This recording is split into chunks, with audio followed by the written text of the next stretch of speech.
वरुण टक्के यांच्या माध्यमातून पार पडत आहे। हा कुठंतरी एक आपल्यासाठी सर्व सेवकांच्यासाठी ऐतिहासिक क्षण आहे आणि या क्षण पुन्हा आणखी आपल्या जीवनात 8 ते 23 वर्षाच्या अगोदर येऊ शकणार नाही। जर वेळ मिळाली तर स्पष्टीकरण करून सांगतो। तर हे 2025 साल आपल्या जीवनात आपल्या आयुष्यात 823 वर्षाच्या नंतर येणार। बोलण्यासाठी बंधन सुद्धा टायमाचं म्हणून थोडक्यात घेतो। तर मी एक दुःखी होतो कुठंतरी आणि या दुःखाच्या माध्यमातून या मार्गाशी जुळलो। याच्यासाठी सगळ्यात मोठा वाटा जर असाल तर माझ्या पत्नीचा आहे आणि त्या पत्नीच्या माध्यमातून मी या मार्गाशी जुळलो। जुळासाठी 2.5 वर्ष लागले या मार्गाशी, कारण या मार्गाला सुद्धा मी शिवीगाळ करत होतो अगोदर, अनेकात होतो त्यावेळेस, आणि सगळे दुर्गुण माझ्यामध्ये होते। आणि त्या माध्यमातून घरचे लोक, माझा परिवार सुद्धा खूप ग्रस्त होता आणि त्या माध्यमातून माझा परिवार खूप दुःखी होता। आणि या दुःखाच्या माध्यमातून माझ्या पत्नीनं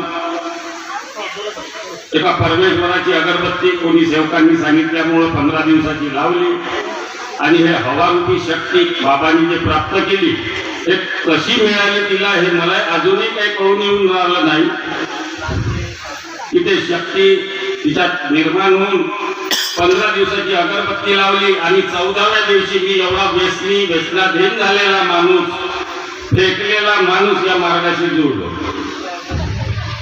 नाही तर बरेचसे लोक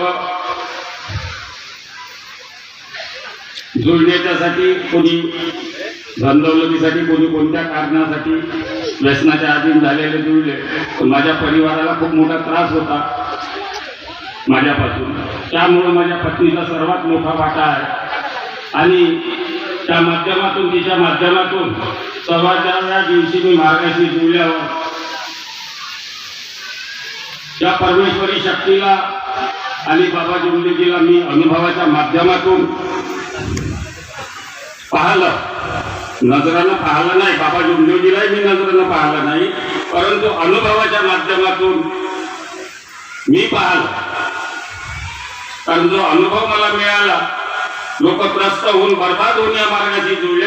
त्या मार्गात आल्याच्या नंतर मी माझं जे होतं, काही वडिलोपार्जितची जे काही प्रॉपर्टी होती, जे माझ्या हक्काला येणारी होती करोडो रुपयाची, ते मार्गाशी जुळलो। त्या दिवशी त्यांना सोडून मी मार्गाशी जुळलो आणि म्हणजे खाली हाताने मार्गाशी जुळलो। आज बाबांनी मला जे दिलं, सगळं काही दिलं म्हणजे काही फुकटात नाही दिलं, मला हे सगळं घडवून आणण्यासाठी, गेलेलं घडवून आणण्यासाठी शिकवण दिली आणि त्या शिकवणीच्या माध्यमातून मी खरं उतरलो आणि त्या माध्यमातून मला हे सगळं मिळालं। जे मला अगोदर वडिलोपार्जित नाही भेटणार होतं ते आज कुठेतरी 4 पटीनं माझ्याकडे आहे, नाही आहे म्हणायला हरकत नाही, पण ते माझ्या कर्मानुसार मला मिळालं आणि 4 तत्व 3 शब्द 5 नियमाचं मी पालन केलं। त्या माध्यमातून हे सगळं जुळवून आलं। त्यामध्ये माझा परिवाराचा सगळ्याचा वाटा आहे आणि आपण इथं काहीतरी शिकण्यासाठी आलो, जेवण करण्यासाठी म्हणून नाही, नुसतं जेवण तर करायचं। तर हे सगळं जे व्यवस्था केली आहे हे कशासाठी केली आहे, काहीतरी जीवन जगण्याची, इथून दिशा घेऊन जायची आहे। जीवन जगण्यासाठी, जेवण करण्यासाठी भोजन आहे तिकडे बाहेर,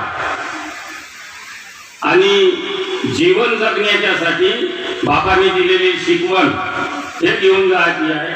ते शिकवण आहे बाबा जुमलेजीची सत्य मर्यादा, प्रेमाचे आचरण करणे, 4 तत्व 3 शब्द 5 नियमाचं पालन करणे, हे शेवटीपर्यंत मानवाचं, माणुसकीनं मानवाचं जीवन कसं जगावं हे शिकवण दिली आहे।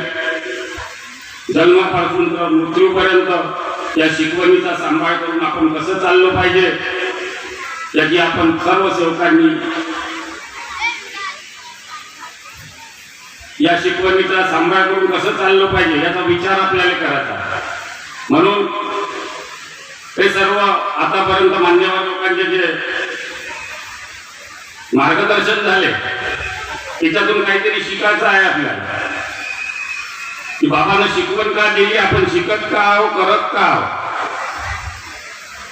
त्या माध्यमातून आपल्याला या शंकरभाऊ सोनटक्केच्या माध्यमातून सर्व सेवकांना ही संधी उपलब्ध करून दिली आणि वेळाभावी दिलेल्या वेळात आपलं मार्गदर्शन सुद्धा पूर्ण करण्याची आदेश सुद्धा झालेला आहे. म्हणून मी त्याच्यानंतर काहून 823 दिवसाच्या नंतर हा दिवस येणार आहे, म्हणून तोपर्यंत काही हरकत नाही, विचार करा. समोर कधी वेळ मिळाला तर नक्कीच मार्गदर्शनामध्ये करून याचा उल्लेख करून समजावून सांगेल. तर आजच्या प्रसंगी एवढंच बोलतो आणि मी माझे 2 शब्द पूर्ण करतो आणि शंकरभाऊ सोनटक्केचा पुन्हा एकदा आभार व्यक्त करतो की त्यांनी हे आजचं सेवक संमेलन भव्य दिव्य